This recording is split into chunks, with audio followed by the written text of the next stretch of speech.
कर्मभूमि इस online platform में आपका दोस्तों स्वागत है।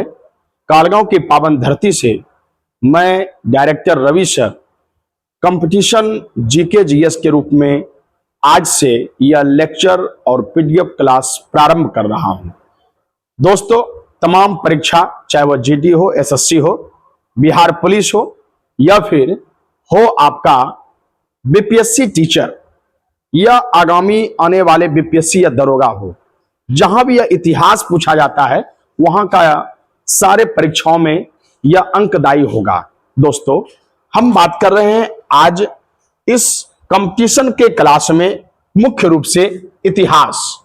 जीके जीएस में इतिहास का कई मायने होते हैं और इस मायने को पूरा करने के लिए हम शुरू करते हैं आपका आज यह क्लास। दोस्तों, इस क्लास को आप कहानी की तरह सुनेंगे और यदि आपको पीडीएफ चाहिए तो व्हाट्सएप करेंगे, आपको हम पीडीएफ भेज देंगे और नोट्स भी इनका बना लेंगे। और शुरू करते हैं 1 नंबर अध्याय से और आधुनिक भारत तक चलेगा और क्रमशः यहां सारे विषय आपको मिलते रहेगा। दोस्तों, इतिहास, ये जो इतिहास शब्द आप देख रहे हैं, सबसे पहले इनकी हम जानकारी दे दें। इस इतिहास शब्द के बारे में पहले जान ले। यह इतिहास है क्या? कहा जाता है कि जब से सृष्टि की उत्पत्ति हुई तब से लेकर वर्तमान तक, जब से सृष्टि की उत्पत्ति हुई तब से लेकर वर्तमान तक जो मानव सभ्यता का हमें लिखित जानकारी प्राप्त हुआ है उन्हें हम इतिहास कहते हैं। अर्थात जब से सृष्टि की उत्पत्ति हुई, प्रारंभ हुई, उस बीते हुए पल से वर्तमान जो अवस्था हम 2024 में जी रहे हैं, यहां तक के समय को इतिहास के दृष्टिकोण से देखते हैं। दोस्तों, इतिहास जो आप यहां शब्द देख रहे हैं, इनका सबसे प्रथम साक्ष्य अथर्ववेद में मिला है। तो यदि कोई पूछे कि ये इतिहास जो विषय पढ़ रहे हैं, इनकी उत्पत्ति सबसे पहले किस वेद में मिलती है, यह जानकारी के स्रोत क्या है, तो आंसर होगा अथर्ववेद। दोस्तों, इतिहास के जो जनक हैं उसे हम हेरोडोटस के रूप में जानते हैं। ये जो चित्र आप देख रहे हैं, जिसे आप फादर ऑफ हिस्ट्री कहते हैं, इनका जन्म ही 484 ईस्वी पूर्व में हुआ और यहां जो आप चित्र देख रहे हैं यह है हेरोडोटस का। तो हेरोडोटस को इतिहास का जनक कहा जाता है। तो आपने यह जाना इतिहास शब्द की उत्पत्ति अथर्ववेद से हुई है। दूसरा आपने जाना कि इतिहास की परिभाषा यह है कि अतीत से लेकर वर्तमान तक मानव सभ्यता के द्वारा लिखित जीवन और उनके सभी जानकारी को इतिहास के अंतर्गत रखते हैं और इतिहास के जो जनक हैं वह है हेरोडोटस। दोस्तों, जब आप इतिहास पढ़ेंगे तो आपको हमेशा 2 शब्द परेशान करेगा, एक ईस्वी और दूसरा ईसा पूर्व। एक ईस्वी और दूसरा ईसा पूर्व। तो ये जो ईसा पूर्व है और जो ईस्वी है, ये आखिर होता क्या है? इन्हें जानने का सबसे आसान सवाल, यहां से आपको यह भी पूछेगा कि एडी और बीसी का फुल फॉर्म क्या है। आप जान लीजिए, इतिहास में हेरोडोटस महोदय ने ये जो तिथि है ईसा मसीह के जन्म को 0 मान लिया गया और इसके पहले जो घटना हुआ वह माइनस में लिया गया। तो जो माइनस में घटना है उसको कहा गया बीसी। बीसी मतलब बिफोर क्राइस्ट। बीसी मतलब बिफोर क्राइस्ट। जैसे देखिए, यहां पर अभी जो कैलेंडर चल रहा है उसे कहते हैं ग्रेगियन कैलेंडर, जिसको हम आज ईस्वी में 2022, 23, 24 कहते हैं, वो ग्रेगियन कैलेंडर है। लेकिन पहले जो जूलियन कैलेंडर चल रहा था, इसमें ईसा मसीह के जन्म के बाद के वर्षों को ईस्वी कहा गया और ईस्वी पूर्व किसको कहा गया? ईसा मसीह के जन्म के पहले। जैसा कि आपको हम एक लाइन में बताएं कि 0 तिथि के पहले जो घटना हुआ, 1, 2, 3, 4, 5, 500, 600, 800, वो 0 तिथि के पहले ईसा मसीह के जन्म के पहले जो घटना हुई, इनको कहा गया ईस्वी पूर्व और ईसा मसीह के जन्म के बाद की जो घटना हुई उनको कहा गया ईस्वी। तो याद हो गया होगा कि ईसा मसीह के जन्म से 20 साल बाद का यह समय, जबकि ईस्वी पूर्व में जो है ईसा के जन्म के 20 साल के पहले का समय लिया गया। तो आप कॉमन रूप में आप यह जान गए एडी और बीसी, ईस्वी और ईस्वी पूर्व में क्या अंतर है। तो ईस्वी 0 तिथि के बाद जो प्लस है, जैसे 2012, 2013, 2014 ऐसे प्लस होते चले तो इसे कहा जाता है यहां पर ईस्वी। लेकिन घटना माइनस में हो, जैसे 2000 ईस्वी को घटना हो और फिर वो माइनस होते हुए 2000, 19, 18, 17, 15, 14, 13, 12, 11 ऐसे आते रहे तो वह हो जाता है ईस्वी पूर्व। अब इसमें आपको पूछेगा कि ये जो यहां पर आजकल ईस्वी की जगह कॉमन एरा का प्रयोग करते हैं, सीई का भी प्रयोग करते हैं, माने एडी के जगह जो है आपका क्या करते हैं कि एडी के जगह क्या करते हैं, सीई का प्रयोग करते हैं और बिफोर कॉमन एरा बीसी का प्रयोग करते हैं। तो आप समझ गए एडी का मतलब हो गया ईस्वी और बीसी का मतलब क्या हो गया आपका ईस्वी पूर्व। दोस्तों जैसा कि आप इसमें देख रहे हैं कि जब हम इतिहास की चर्चा करते हैं तो हेरोडोटस को ही इतिहास का जनक कहा जाता है, हेरोडोटस को इतिहास का जनक कहा जाता है। लेकिन इतिहास को अच्छे तरीके से जानने के लिए एक इतिहासकार हुआ जिसका नाम है जेम्स मिल, जिसका नाम है जेम्स मिल। जेम्स मिल महोदय ने इतिहास को जानने के लिए इन्हें मुख्यतः प्राग ऐतिहासिक, आद्य ऐतिहासिक और ऐतिहासिक काल में विभाजित किया। क्या है प्राग ऐतिहासिक? मानव सभ्यता जब से प्रारंभ हुई, जानते कि वो लिखने पढ़ने नहीं ही जानता होगा, वो धीरे धीरे ही सीखा। या लिख पढ़ लिया तो बाद के लोगों ने उनको उनकी भाषा और लिपि को पढ़ नहीं सका। तो यदि वन लाइनर आप जानेंगे कि प्राग ऐतिहासिक काल क्या है, तो जिसका कोई भी हमें लिखित जानकारी प्राप्त नहीं होती है उसको कहा गया प्राग ऐतिहासिक काल।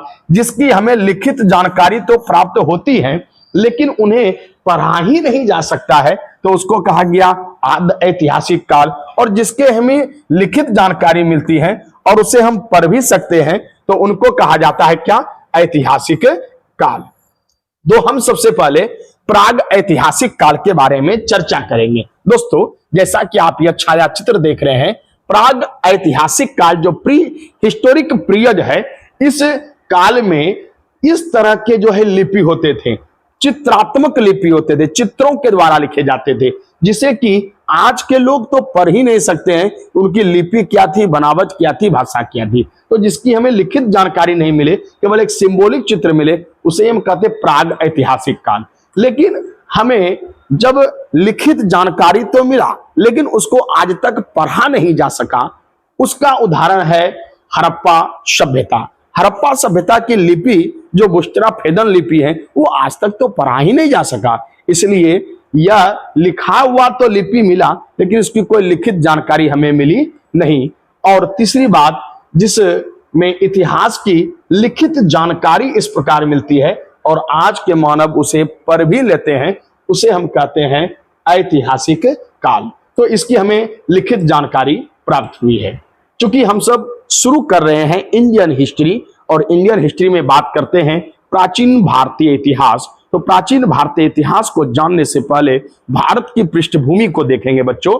तो इस भारत की पृष्ठभूमि को जानने के लिए हम जानते हैं कि भारत का नामकरण कैसे हुआ। परीक्षा में कई बार इनसे भी प्रश्न पूछा जाएगा। सबसे पहले जो भारत, ये जो नामकरण होता है, कहा जाता है कि ऋग्वैदिक काल में एक राजा हुए, प्रतापी राजा भरत, तो उसी के नाम पर देश का नाम भारत पड़ा। कहा तो यह भी जाता है कि जो जैन धर्म के गुरु पार्श्वनाथ हैं, उनके भी पुत्र का नाम भरत था और उसके नाम पर इस देश का नाम भारत पड़ा। लेकिन जो भी हो, भरत नामक प्रतापी राजा के नाम पर ही इस देश का नाम भारत पड़ा। दूसरी बात, आप इतिहास से यह साक्ष्य पूरा हो चुका है कि भारत पर आर्यों ने आक्रमण किया था, इसलिए आर्यों ने लंबे समय तक यहां तक राज किया, इसलिए आर्यों की भूमि होने के कारण इसे हम आर्यावर्त भी कहते हैं। जो भारत में बौद्ध और जैन धर्म का एक लंबा इतिहास रहा और भगवान बुद्ध के समय में बहुत सारी लिखित जानकारियां अंगुत्तर निकाय, सुत्त पिटक, विनय पिटक, अभिधम पिटक जैसे ग्रंथों में हुआ, तो बौद्ध साहित्य में इसे जम्मू द्वीप कहा गया। याद रखना है, बौद्ध ग्रंथ में जो भारत का नाम है वह क्या होगा, जम्मू द्वीप होगा। दूसरी तरफ जब भारत में यूनानी जैसे इतिहासकार आए, यूनानियों ने इसको इंडिया कहा। हमेशा लोगों को यह कंफ्यूजन होता है कि अंग्रेजों ने आकर के भारत का नाम इंडिया रखा, लेकिन ये याद नहीं रखना है, आपको यह याद रखना है कि इंडिया शब्द जो कहा है वो यूनानियों ने इसे इंडिया कहा। लेकिन मध्यकालीन जो मुस्लिम इतिहासकार हुआ उसने सिंधु नदी के पूर्व में रहने वाले लोगों को सिंध या अपनी भाषा में हिंद, और उसकी भाषा को हिंदवी, और हिंद से ही बन जाता है हिंदुस्तान। मतलब मुस्लिम इतिहासकारों ने इसे हिंदुस्तान कह करके पुकारा, जबकि जो महाकाव्य है या जो पुराण है उसमें भारत का नाम भारतवर्ष मिलता है, भारत का नाम भारतवर्ष मिलता है। और यदि यह पूछे किस नदी का नाम भारत पड़ता है तो हमेशा याद रखना है सिंधु नदी के नाम पर भारत का नाम हिंदुस्तान रखा गया। सिंधु नदी के नाम पर भारत का नाम हिंदुस्तान रखा गया। और किस महासागर, पूरे विश्व में एकमात्र महासागर के नाम से भारत का नाम जो है पड़ा है वह है हिंद महासागर। वह बच्चों क्या होगा? हिंद महासागर। तो हिंद महासागर के नाम से भी भारत का नाम भारत रखा गया, और यहां सिंधु नदी के नाम से भी भारत का नाम भारत रखा गया। अब जैसा कि आपको हम यह बताए थे कि एक इतिहासकार हुए हैं जिसका नाम है जेम्स मिल। जेम्स मिल, तो उसने आद्य ऐतिहासिक, प्राग ऐतिहासिक या ऐतिहासिक नाम रखा। लेकिन भारत के एक इतिहासकार ऐसे हुए विसेंट स्मिथ। विसेंट स्मिथ महोदय ने, याद रखना है, विसेंट स्मिथ महोदय ने भारतीय इतिहास को व्यवस्थित रूप प्रदान करने के लिए इन्हें 3 कालखंडों में विभाजित किया, जिसे हम एंसेंट इंडिया, प्राचीन भारतीय इतिहास, मध्यकालीन भारतीय इतिहास और आधुनिक भारतीय इतिहास, मॉडर्न इंडिया में विभाजित किया। तो यह भी याद रखना है कि इतिहास को 3 कालखंडों में किसने विभाजित किया? तो विसेंट स्मिथ ने किया। इतिहास की उत्पत्ति किस वेद से हुई? अथर्ववेद से हुई।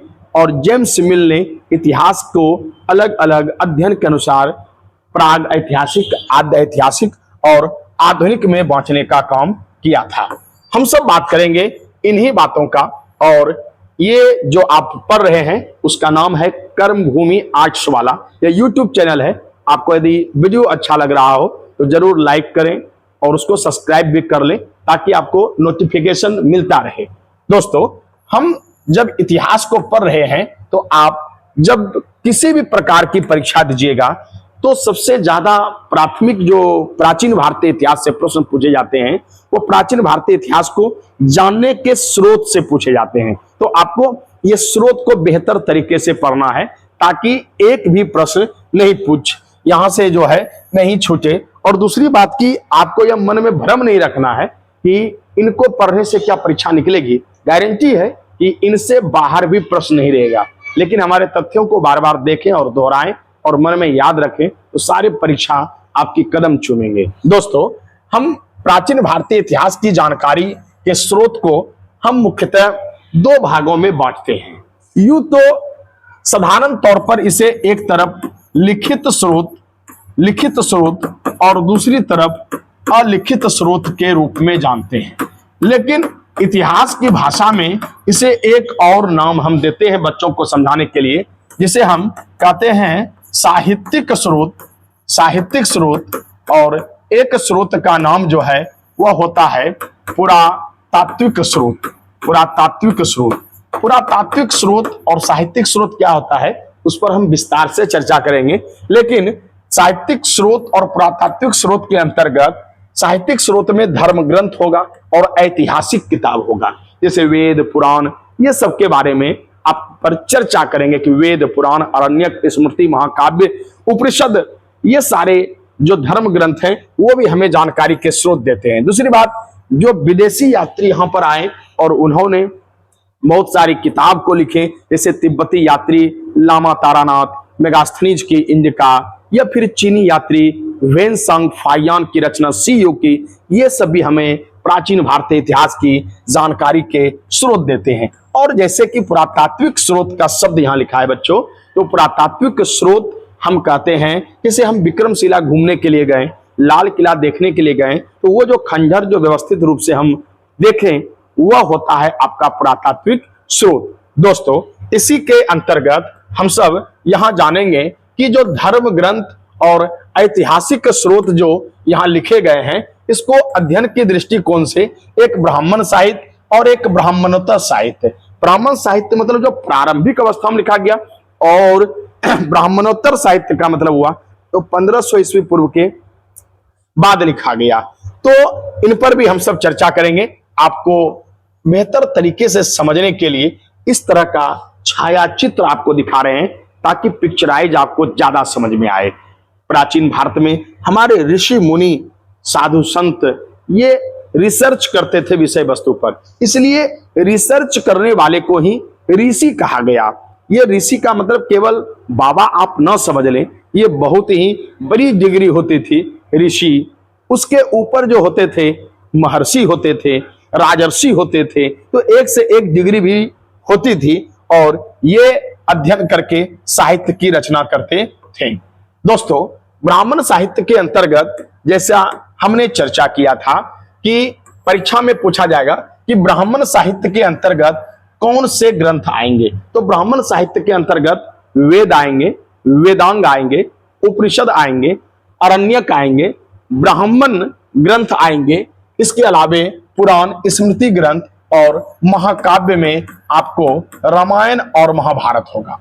वेद के बारे में सारे शब्दों के बारे में विस्तार से विश्लेषण करेंगे। दोस्तों कहा जाता है कि ब्राह्मणोत्तर साहित्य के अंतर्गत दो साहित्य लेते हैं, बौद्ध और जैन साहित्य, जो कि ब्राह्मणों के बाद लिखा गया ऐसा इतिहास में माना जाता है। और जिस वेद का आप अध्ययन करेंगे इस वेद का अर्थ होता है ज्ञान। वेद का अर्थ होता है ज्ञान।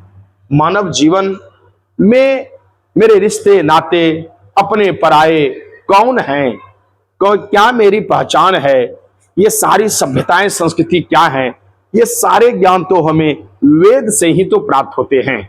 इसलिए वेदों की संख्या 4 है क्रमबद्ध रूप से यदि याद करें। 1 नंबर ऋग्वेद है, 2 नंबर यजुर्वेद है, तीसरा सामवेद है और चौथा अथर्ववेद है। तो वेदों की संख्या 4 याद रखना है और क्रमशः जैसे सबसे पहला वेद ऋग्वेद लिखा गया और सबसे बाद का वेद अथर्ववेद। तो वेदों पर तो विस्तार से चर्चा करेंगे ही।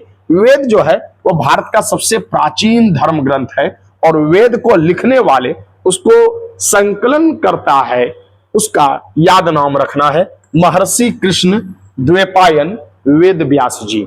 इसलिए आज कई पौराणिक जो ग्रंथ है उसका प्रमाण वेद व्यास के ही ग्रंथों से लिया जाता है। दोस्तों याद रखना है कि वेदों का जो संकलन करता है उसका नाम है महर्षि कृष्ण द्वैपायन वेद व्यास। आपको यह निश्चित तौर पर समझ में आता होगा कि हम किस तरह आपको समझा रहे हैं और सारे परीक्षाओं में किस प्रकार जो है यह प्रश्न रहेंगे।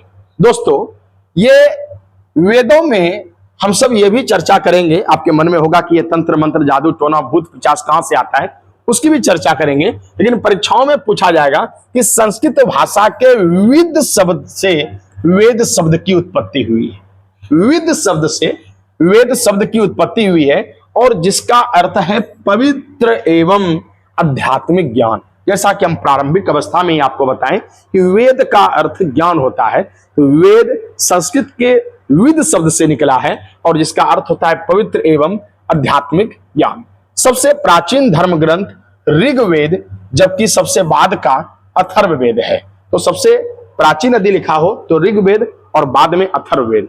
तो कर्मभूमि कोचिंग के द्वारा आपको एक ऐसा नोट्स तैयार करके दिया जा रहा है जहां से परीक्षा से बाहर यदि कुछ भी आता है तो वो मेरे समझ से आपको जो कहानी बता रहे हैं उसी से आपका बन जाएगा, नहीं तो इसी नोट से सारी बातें आ जाएंगी। इसलिए आप इसको दोहराएंगे, सुनते चलेंगे। जैसा कि आपने जाना कि सबसे प्रारंभिक जो रचना है वह ऋग्वेद है, तो यह ऋग्वेद को लिखने वाले द्वैपायन वेद व्यास जी है। यह द्वैपायन वेद व्यास जी के द्वारा ही ऋग्वेद को लिखा गया। दोस्तों इस ऋग्वेद में आखिर क्या है जो हम सबके लिए महत्वपूर्ण है, इनसे कैसे प्रश्न आपको परीक्षा में रहेगा। तो ऋग्वेद में क्या है? वैदिक देवी देवताओं के मंत्रों का संग्रह, क्योंकि पहले मंत्रों का महत्व था। आज के युवा समझते हैं कि सर ये मंत्र वगैरह से क्या होता था, समय जैसी थी वैसी शक्तियां थी। आज तंत्र विद्या, मंत्र विद्या तो नहीं चलती है, लेकिन उसके बदले यंत्र विद्या चलती है। जैसे आप घर बैठे हैं और आपके मोबाइल में हम प्रकट हो रहे हैं, तो यह तंत्र का कमाल है। उसी तरह पहले महर्षि ऋषि सिद्धि करके मंत्र के द्वारा भी एक इंसान से दूसरे इंसान के बीच बातचीत कर लेते थे, और आंखों को बंद करके भी मन रूपी तरंग से दर्शन भी कर लेते थे। तो आप आज के डेट में खड़े होकर के पौराणिक ज्ञान को झुठलाएंगे तो ये आपके लिए हंसी होगा, बल्कि आपको एक नागरिक होने के नाते इस देश के ज्ञान को समझना चाहिए कि यह कितना असीम ज्ञान था। इसलिए वेदों में देवी देवताओं के मंत्रों का संग्रह है। और क्वेश्चन पूछेगा कि ऋग्वेद में कितने मंडल हैं, तो ऋग्वेद में 10 मंडल हैं और 1028 सूक्त हैं और 10,580 ऋचाएं हैं। तो इतना ही पूछेगा परीक्षा में। ऋग्वेद में 10 मंडल, 1028 सूक्त और 10,580 ऋचाएं मतलब मंत्रों का उल्लेख है। ऋग्वेद के ऋचा को पढ़ने वाले को क्या कहा गया? क्योंकि ऋग्वेद बहुत कठिन भाषा, क्लिष्ट भाषा में लिखा गया, इसलिए इसको पढ़ने वाले वो यशस्वी व्यक्ति होते थे। और कहा जाता है कि ऋग्वेद को पढ़ने वाले को होत्री कहा गया। याद रखना है, ऋग्वेद के अध्ययन को करने वाले, ऋग्वेद को पढ़ने वाले को कहा गया होत्री।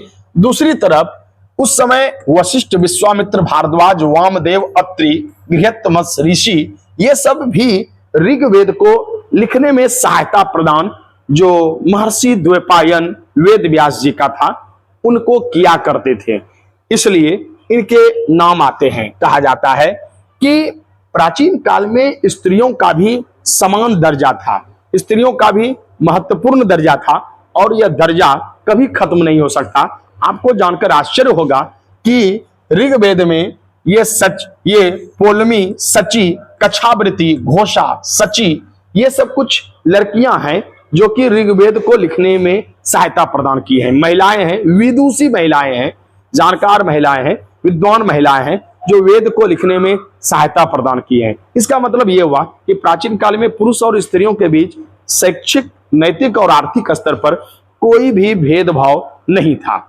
दोस्तों, इसी के अंतर्गत ऋग्वेद कब लिखा गया? तो कहा जाता है कि 1500 ईस्वी पूर्व से 1000 ईस्वी पूर्व के बीच ऋग्वेद की रचना हुई। जब आपको हम वैदिक युग पढ़ाएंगे उसमें बताएंगे इसे 2 भागों में बांटा गया है, पूर्व वैदिक और उत्तर वैदिक। तात्काल अभी याद रखना है कि ऋग्वेद की जो रचना कार माना जाता है वो 1500 ईस्वी पूर्व से 1000 ईस्वी पूर्व। आपके मन में होगा कि इस ऋग्वेद में आखिर है क्या? दोस्तों, ऋग्वेद में मुख्य रूप से जो है वह जीवन व्यवहार, राजनीतिक प्रणाली, तत्कालीन इतिहास, मतलब आर्यों के इतिहास की जानकारी मिलती है। रिश्ते, नाते, अपने पराये, भाई, रिश्ते, ये सब की जानकारी तो हमें वेद में ही मिलती है। इसलिए इस वेद का अध्ययन हम सभी करते हैं। दोस्तों, ऋग्वेद में अब आपको जो प्रश्न पूछा जाएगा कि ऋग्वेद में कितने मंडल है, तो 10 मंडल, 1028 सूक्त, 10,000 से 58 प्लस ऋचाएं हैं। लेकिन कुछ प्रमुख क्वेश्चन यहां से रहेगा कि ऋग्वेद के 10वें मंडल और पहले मंडल, इसको कहा जाता है कि अंत में जोड़ा गया। ऋग्वेद के 10वें मंडल और पहले मंडल को क्या किया गया? अंत में जोड़ा गया। प्रश्न पूछेगा कि 10वें मंडल में क्या है? तो याद रखिएगा, आज जो आप वेदों में देख रहे हैं कि समाज में देख रहे हैं कि समाज 4 वर्णों में विभाजित है, समाज 4 वर्णों में विभाजित है, ब्राह्मण, क्षत्रिय, वैश्य और शूद्र। तो यह जो विभाजन है ना, वह ऋग्वेद में ही सबसे पहले मिलता है। ऋग्वेद के 10वें मंडल के पुरुष सूक्त में, ऋग्वेद के 10वें मंडल के पुरुष सूक्त में चातुर्य वर्ण समाज का जिक्र है। इसके अनुसार 4 वर्ण ब्राह्मण, क्षत्रिय, वैश्य और शूद्र का विभाजन किया गया। कहा जाता है कि वेदों में कि ब्रह्मा के मुख से ब्राह्मण की उत्पत्ति हुई, भुजाओं से क्षत्रिय की उत्पत्ति हुई, जांघ से वैश्य की उत्पत्ति हुई और पैर से शूद्रों की उत्पत्ति हुई। लेकिन आपके मन में यह सब नहीं समझना है। आपको यह समझना है कि दोस्तों कि जो सबसे अधिक बुद्धिमान था उसको ब्राह्मण कहा गया, जिसको शिक्षण पठन पाठन का काम दिया गया। जो बुद्धिमान और ताकतवर भी था वो क्षत्रिय था, जो बुद्धिमान और मेहनती था वह वैश्य था, और जो अपने दिमाग का सर्वोच्च प्रयोग नहीं करना जानते थे उसको शूद्र में रखा गया था। आज भी तो होता है कि एक ही ऑफिस में एक आईएएस अफसर भी होते हैं और एक चपरासी भी होते हैं। तो यह शिक्षा के बल पर ही समाज का वर्गीकरण किया गया, और यह भी था कि कोई शूद्र यदि बुद्धिमान हो जाए तो ब्राह्मण बन सकता था, और कोई ब्राह्मण यदि कर्म से हीन हो जाए तो उसको शूद्र में भी भेज दिया जाता था। इसलिए यह वैदिक परंपरा में समाज के 4 वर्णों के दायित्व, व्यवसाय, सामाजिक, जाति, स्थिति, विशेषाधिकार, कर्तव्य, इनको स्पष्ट करने का काम करता है। तो शानदार और सुव्यवस्थित व्यवस्था हमारे वैदिक परंपराओं में देखने के लिए मिलता है। दोस्तों, हम लास्ट आज ऋग्वेद पर विशेष चर्चा कर लेंगे और उसके बाद पुनः अगले दिन हम क्लास को कंटिन्यू करेंगे। दोस्तों, लास्ट आप जान लें कि ऋग्वेद के 10वें मंडल को तो जान गए, लेकिन 8वें मंडल को खिल कहा जाता है। क्यों? क्योंकि इसमें इंद्र के लिए 250 बार और अग्नि के लिए 200 बार वर्णन मिलता है, क्योंकि इंद्र को सबसे मजबूत देवता उस समय माना गया था। और गायत्री मंत्र ऋग्वेद का एक लोकप्रिय मंत्र है जो ऋग्वेद के 3रे मंडल में मिलता है, और इस गायत्री मंत्र को लिखने वाले कौन है? विश्वामित्र जी हैं। विश्वामित्र जी हैं। इसके अलावे जो है सतपथ ब्राह्मण का प्राचीन इतिहास में यह संकलन मिलता है। इस प्रकार आपने जाना कि ऋग्वेद के कुछ प्रमुख मंडल हैं। ऋग्वेद के 2 ब्राह्मण ग्रंथ भी हैं, अलग से याद करना है। एक का नाम है ऐत्रेय और दूसरे का नाम है कौस्तकी। ऋग्वेद में ही वामन अवतार के 3 पग का वर्णन किया गया है दोस्तों, जिसमें भगवान विष्णु छोटे रूप धारण करके राजा दिलीप के घमंड को तोड़ने, राजा बलि के घमंड को तोड़ने के लिए उन्होंने वामन मतलब लघु रूप धारण किया था। और ऋग्वेद के 3रे मंडल में मंत्रों का मंत्र, महामंत्र गायत्री मंत्र का उल्लेख है, जिसमें कहा गया है ओम भूर्भुवः स्वः तत्सवितुर्वरेण्यं भर्गो देवस्य धीमहि धियो यो न प्रचोदयात्। दोस्तों, इस मंत्र का अर्थ होता है कि उस प्राण स्वरूप, दुखनाशक, सुख स्वरूप, श्रेष्ठ, तेजस्वी, पापनाशक, देव स्वरूप परमात्मा को हम अंतरात्मा में धारण करें और वह परमात्मा हमारी बुद्धि को सन्मार्ग में प्रेरित करे।